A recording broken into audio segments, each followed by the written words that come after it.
Please subscribe and don't forget to press the bell icon to get notified whenever we upload a new video.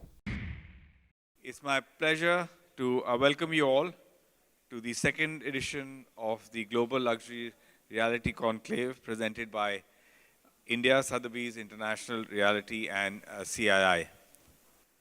My special welcome to Dr. Rajiv Kumar, Vice Chairman, Niti Aayog, Philip White, Global President and CEO, Sothebys International Realty, Dr. Arun Nanda, Non-Executive Director, Mahindra & Mahindra, and of course, Yamini Mehta, Senior Director and International Head of India and Sothebys Asian Art Sothebys. A special welcome to all representatives of Sothebys International Realty who've traveled from all over the world, from destinations from US, Canada, Europe, UAE, and even Mauritius to be with us today. Good morning, everybody. Thank you for having us. I'm here representing Sotheby's Auction House and very proud to be here to help celebrate the launch of Sotheby's India and especially the new Bombay office. Sotheby's is a company that has been in existence since 1744 and is the oldest company on the New York Stock Exchange.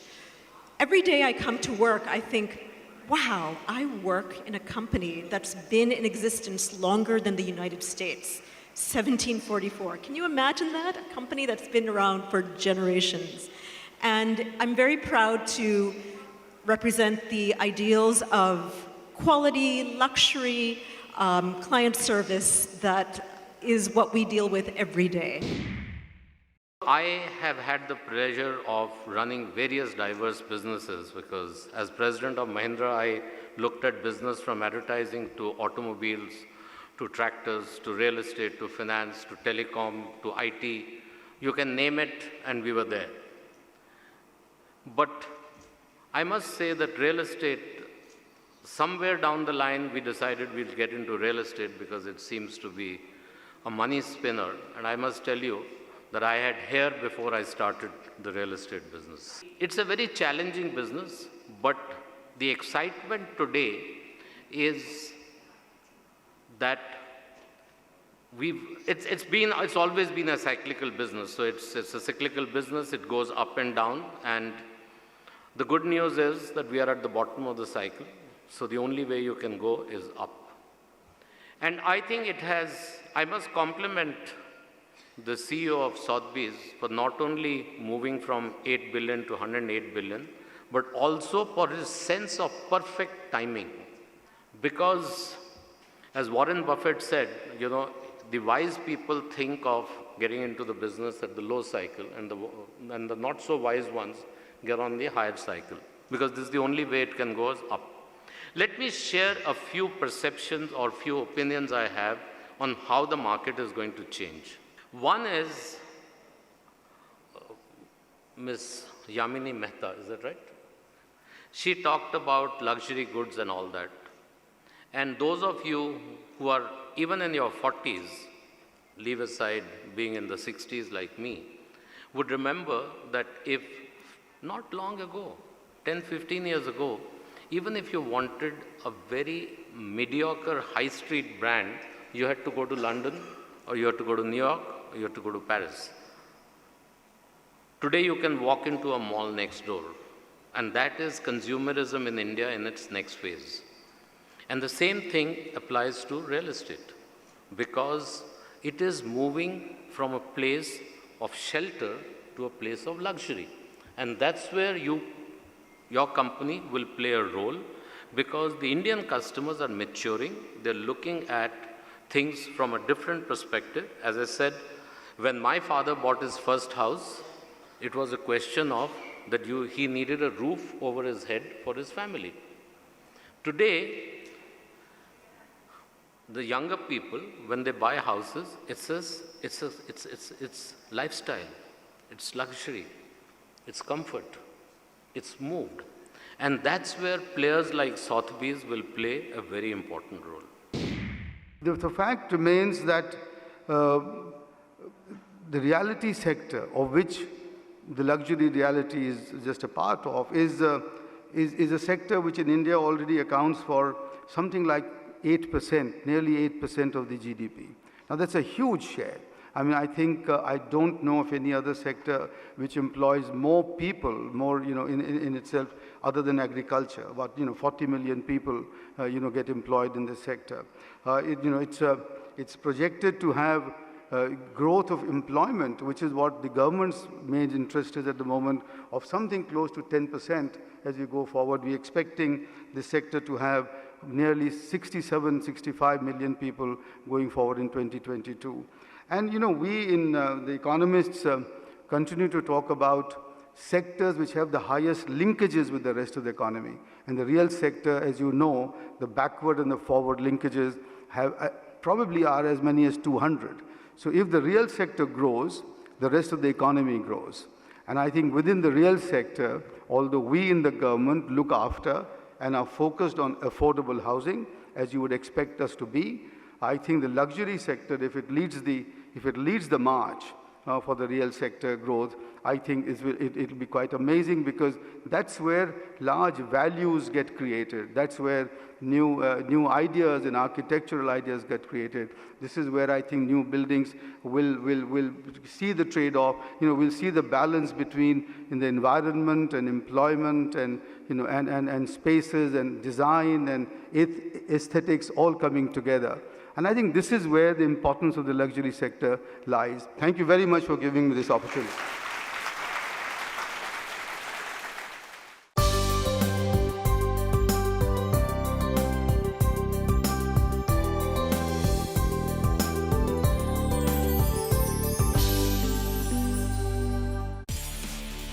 The Sothebys Luxury Realty Conclave was jam-packed with insightful sessions, including a panel discussion on buying behavior of global Indians, moderated by Manisha Natarajan, Group Editor, Real Estate and Urban Development at Network 18, and an exclusive interview of Philip White, President and CEO of Sothebys International Realty.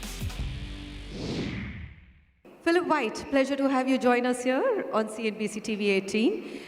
I think there's a lot of excitement to understand what luxury realty really is and who's buying luxury real estate. So let me start with that one big question. 2017, how has it been for the global luxury real estate market? I mean, you had almost a bull run in stock markets, and it was very secular across all economies. Was that great for your business? Did you cross the $100 billion mark? Well, we did. Yeah, big round of applause, ladies and gentlemen. That's not a small figure, $100 billion for Sotheby's Global. Okay. We did. Thank you, Manisha. Yes, and we did. 2016 was $95 billion, and last year was $108 billion. And so, how did that happen? And I think you're absolutely right with the stock market. So many of the markets being up, obviously the U.S. stock market doing well, but the Hong Kong market, Japanese. And so we benefited from the global economy, the strength of the global economy. Kind of the stable currency was helpful as well. And we feel like that, there's always a growing appetite for real estate. We benefited, from the fact that we've built a global footprint over the last number of years. We're in 70 countries now with 930 offices. And, that's a testament really to our network, to the great people like we have here in India who are really contributing to that global success. At the end of 2016, correct me if I'm wrong, you had $85 billion coming from your US market and $10 billion coming from outside. Has that changed the revenue footprint in terms of growing outside of the US, or because Dow and NASDAQ did so well, you didn't have to? Well, Manisha, you do your homework. So we did $96 billion in the U.S. last year, actually, I'm not supposed to give these numbers out. Why? 96 CNBC, billion. we need numbers. No, and Numbers we- make us tick. And we did 12 billion outside. So to answer part of your question, what's exciting to us with a big base in the United States, it's obviously a little harder to grow on a percentage basis. But still, I am proud to say that that was about a 14.5% increase year over year, and the overall market in the United States was up only 6%. So we outpaced the overall market. But what's really, I think, more interesting to this audience is our international growth, which on a compound annual growth rate, not to get too technical, but is hovering around 20% a year. Just So, 20%. yeah, Such a low number, no, not exciting enough, but we live with That is our right? target. Philippi, thank you very much for Thank you, speaking to us. Manisha. Hopefully next time your team would have taken you outside of Yeah. the real estate discussions and offices. Okay. When we meet next time, I really want you to Okay. tell me which part of India or Okay. what have you seen beyond Okay. just the property. I'll give you my full report next yeah, time. I want that. Okay. Thanks, Thank you Manisha. so much. Thank you.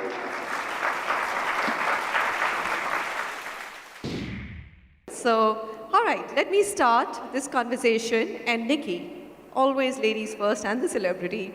How do you feel being in India? Is this your first visit? I think I may be staying a lot longer. Certainly received more applause here today in Delhi than I have in New York. Most importantly, we're really thrilled to have you part of this today. Your interest and your knowledge in the real estate community and industry is extremely valuable for all of us. But to answer your question, I am a woman on a mission. We certainly understand that our residential real estate world is no longer a local community. It is most definitely global. Many, many, many residential buyers today have multiple properties across the globe. This is tying not only our world together, but obviously our economy. And my mission while I'm here is to launch our India desk. I'm very excited over the fact we're actually just being copycats.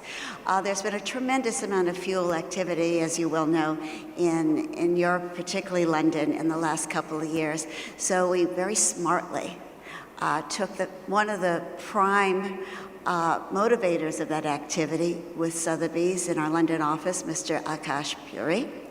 And we have convinced him with an offer he cannot refuse to come to New York and teach us everything he knows about the Indian consumer, the Indian buyer, and their goals. And we're certainly looking forward to our alliance and our collaboration with Sotheby's India. All right.